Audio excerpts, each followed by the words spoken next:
السلام علیکم ناظرین، ہمیں یہاں ایک بات یہ سمجھنی ہے کہ شیطان کا کفر کس قسم کا تھا۔ ابلیس عملی نافرمانی سے کافر نہیں ہوا، یعنی بظاہر تو یہی ہے نا کہ اللہ تعالیٰ نے اسے حکم دیا کہ سجدہ کرو اور اس نے اس حکم کو پورا نہیں کیا، حکم بجا نہیں لایا، عملی طور پر نافرمانی کا مظاہرہ کیا۔ یہ بات تو ٹھیک ہے، عملی طور پر اس نے نافرمانی کا مظاہرہ کیا، لیکن یہ اس کے کفر کا سبب نہیں ہے۔ ابلیس اللہ تعالیٰ کے حکم کو پورا نہ کرنے کی وجہ سے کافر نہیں ہوا، اس کے کفر کا سبب اللہ تعالیٰ کے حکم کا مقابلہ کرنا ہے۔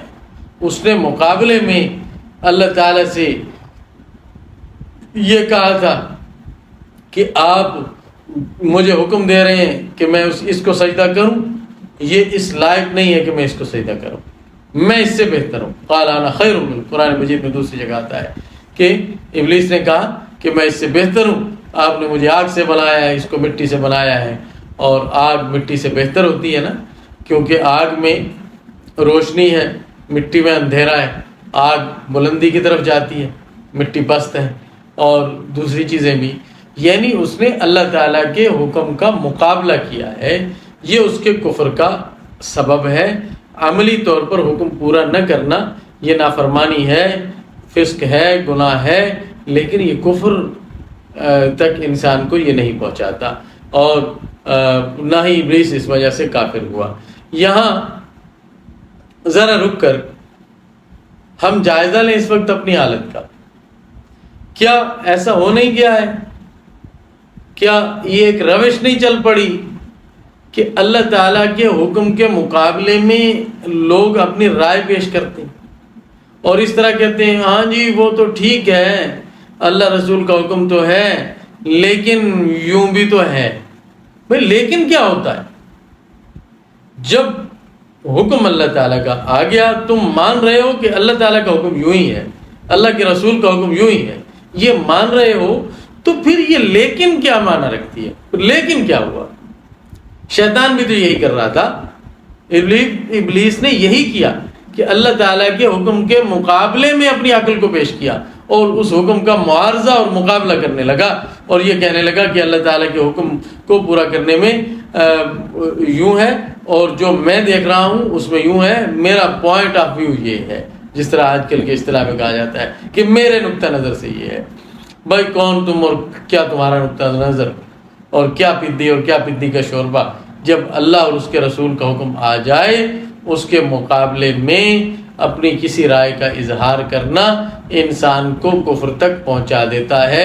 الیاذ باللہ، اس روش سے بہت زیادہ اجتناب کی ضرورت ہے۔ یہ تو حکم کی بات ہے۔ حضرات صحابہ رضی اللہ تعالیٰ عنہ کا طریقہ یہ تھا کہ جب وہ نبی کریم صلی اللہ علیہ وسلم کی کسی پسند ناپسند کا ذکر کرتے تو مقابلے میں بیٹھا ہوا کوئی آدمی اپنی پسند کا ذکر کرتا جو اس سے معارض ہو جاتے تو وہ اس پر سخت ناراض ہو جاتے تھے۔ اور احکام میں بھی ایسے ہی۔ ایک دفعہ حضرت عبداللہ ابن عمر رضی اللہ تعالیٰ نے حدیث پیش کی کہ رسول اللہ صلی اللہ علیہ وسلم نے فرمایا لا تمنعوا اماء اللہ مساجد اللہ، کہ اللہ کی بندیوں کو اللہ کی مسجدوں میں آنے سے منع نہ کرو، یعنی خواتین کو، عورتوں کو مسجدوں میں آنے سے منع نہ کرو۔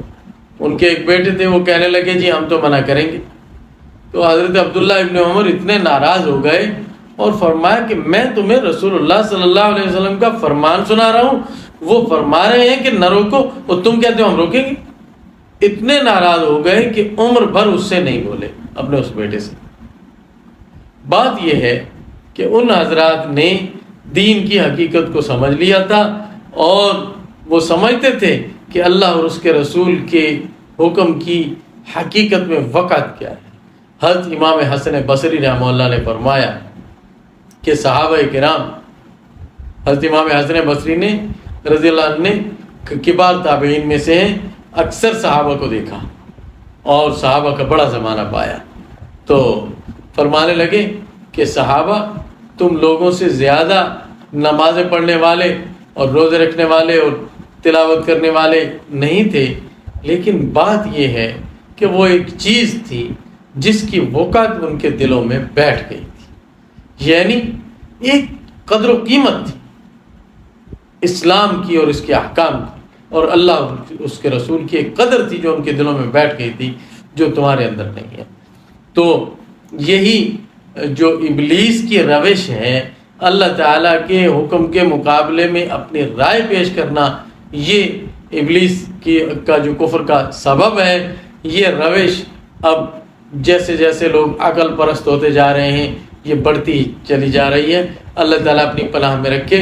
خوب سمجھ لینا چاہیے کہ دین کے باب میں ہماری کسی رائے کا کوئی اعتبار نہیں ہے، دین کی بنیاد وحی پر ہے نہ کہ عقل پر۔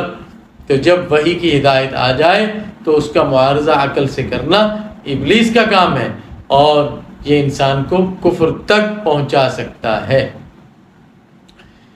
بعض حضرات نے ایک اور وجہ بیان بھی کی ہے، وہ یہ کہ کبھی ایسا گناہ سرزد ہو جاتا ہے کہ اس کا وبال انسان کو کفر تک پہنچا دیتا ہے۔ ابلیس سے تکبر کا اس نے وہ پیکر بن گیا تھا، اور تمام فرشتوں سے زیادہ عبادت کرنے کی وجہ سے طاؤس الملائکہ اس کا لقب پڑ گیا تھا۔